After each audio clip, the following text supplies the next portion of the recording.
This single roll begins as a river of fiber, then races through one of manufacturing's fastest and most delicate transformations. The process starts with fiber, usually delivered as compact sheets of market pulp, recovered paper, or a carefully controlled blend. The choice matters. Longer fresh fibers can contribute strength, while shorter fibers and selected recycled grades can influence softness, appearance, and cost. Before anything enters the mill, the bales are separated, inspected, and metered into production. What looks like a simple white block is really millions of cellulose fibers compressed for transport. From this point forward, the factory must separate those fibers without destroying the properties needed in the final tissue. The pulp sheets fall into a hydropulper with a large volume of water.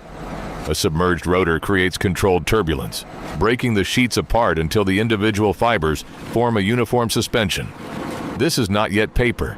The mixture is mostly water, and its consistency must remain stable from batch to batch. Operators sample the stock from safe external valves and look for dry clumps or uneven dispersion. Large storage chests then keep the suspension moving. These buffers let the tissue machine run continuously even when a new pulp batch is being prepared upstream.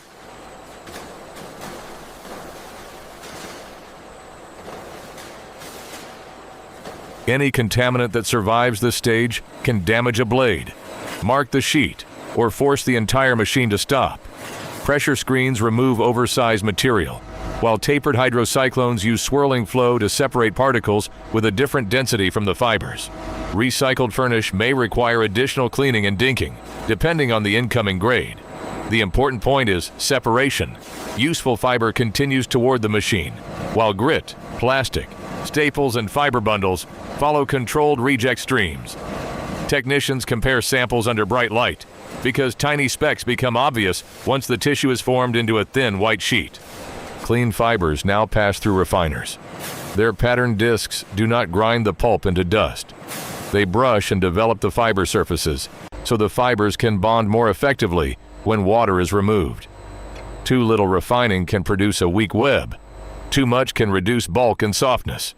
Mills therefore balance strength, absorbency, and hand feel rather than maximizing a single property. Long and short fiber streams can be blended, and small controlled doses of processed chemicals may support wet strength, release, or softness. Every adjustment has consequences later at the Yankee dryer and converting line. The prepared stock moves into the machine chest and approach flow system. Here, a powerful fan pump mixes the fibers with even more water and sends the dilute suspension toward the head box. Removing entrained air is critical.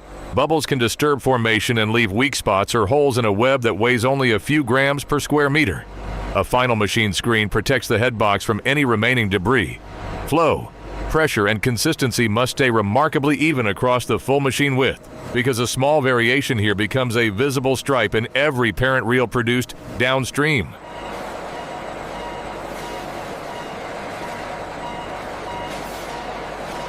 At the head box, the fiber suspension becomes a precisely controlled jet.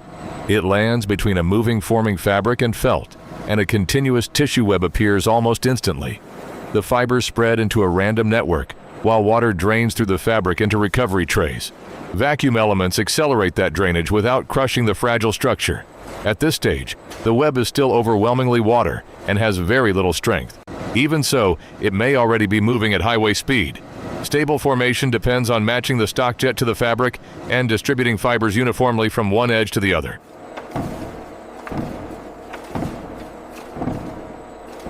Removing water with pressure is generally more energy efficient than evaporating it later. But tissue cannot simply be squeezed, like cardboard.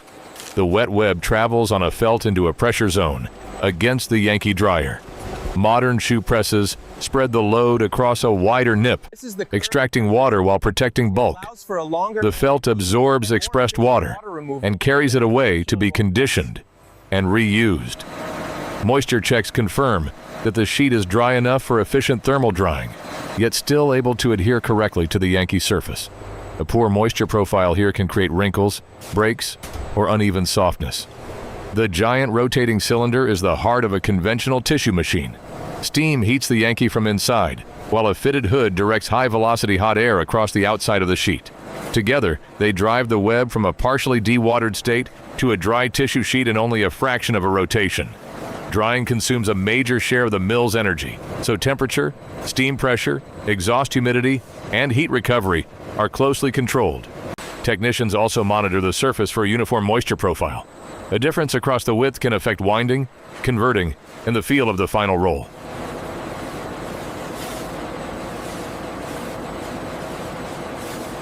At the dry end, a doctor blade releases the tissue from the Yankee. That controlled collision shortens and wrinkles the sheet at microscopic scale, creating crepe. Creping helps produce the softness, stretch, and absorbency associated with bathroom tissue. But the blade angle, coating, moisture, and speed must work together. Air systems then guide the lightweight web across an open draw, where uncontrolled flutter could tear it. Finally, the tissue winds onto a steel spool. The reel grows from a narrow core into a parent roll weighing many tons, and the machine changes reels without stopping the web. The parent reels make the scale of the operation visible. Each one contains enough tissue for a large number of consumer rolls, but size alone does not prove quality. Operators inspect the edges for wrinkles or telescoping, while laboratory tests measure basis weight, tensile strength, absorbency, and moisture. Strength is a balancing act. The sheet must survive high-speed converting and normal use, but it should still feel soft and separate cleanly at the perforation. Approved reels are transferred in protected cradles or automated vehicles to the converting hall, where the wide sheet will finally become a familiar product. Two parent reels can be unwound together to produce two-ply tissue. Separate tension controls keep each delicate web stable as reel diameter changes. Optical edge guides make tiny corrections so the plies remain aligned, and a flying splice can join a fresh reel without bringing the entire line to a stop. The two sheets then converge through guide rollers. This is another hidden precision problem. If tension differs between the layers, the finished roll may curl, telescope, or unwind unevenly. The line must combine the webs while preserving the softness and crepe already created on the tissue machine. The combined sheet passes between patterned embossing rolls. Their raised points create the small three-dimensional texture visible on many toilet papers. Embossing can increase apparent thickness and surface area, and it also provides locations where multiple plies can be bonded. Pressure must remain controlled. An aggressive pattern can crush the web and reduce strength, while insufficient pressure produces weak relief and poor ply attachment. Operators remove downstream samples only at safe stations, checking that the pattern is even and the layers stay together. The result should feel bulky without requiring unnecessary fiber. The cardboard core begins as a reel of craft paperboard. Narrow strips wrap spirally around a mandrel, forming a continuous tube that is cut and fed into the rewinder. At the same time, a perforation cylinder creates evenly spaced lines across the moving tissue. The blades weaken the sheet without cutting the web completely, allowing consumers to tear off one section later. Now the rewinder coordinates paper, glue, air, rollers, and cores in rapid cycles. A fresh core enters as the previous log leaves. Tissue builds around it until sensors confirm the correct diameter and sheet count. The machine cuts the web, seals the loose tail, and immediately starts another log.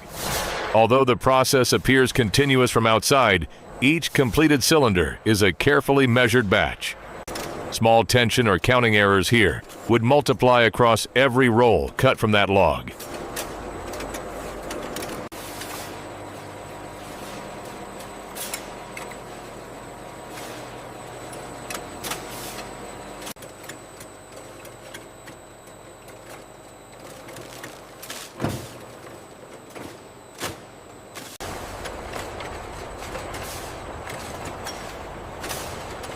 The completed logs pass through a tail sealer, where the final sheet is secured with a narrow, controlled adhesive line. An accumulator creates a buffer between winding and cutting. That buffer matters because the rewinder and saw perform different motions. Temporary storage prevents one short interruption from stopping the whole line. Sensors check log diameter and roundness, and compression tests help tune the balance between softness and pack stability. The log saw delivers the most recognizable transformation.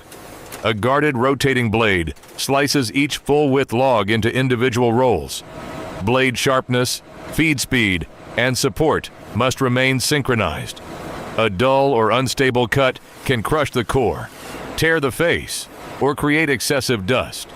Vision systems inspect the exposed roll faces as finished rolls emerge in parallel lanes. End trims and clean tissue dust are captured separately so usable fiber can return to the process rather than being discarded.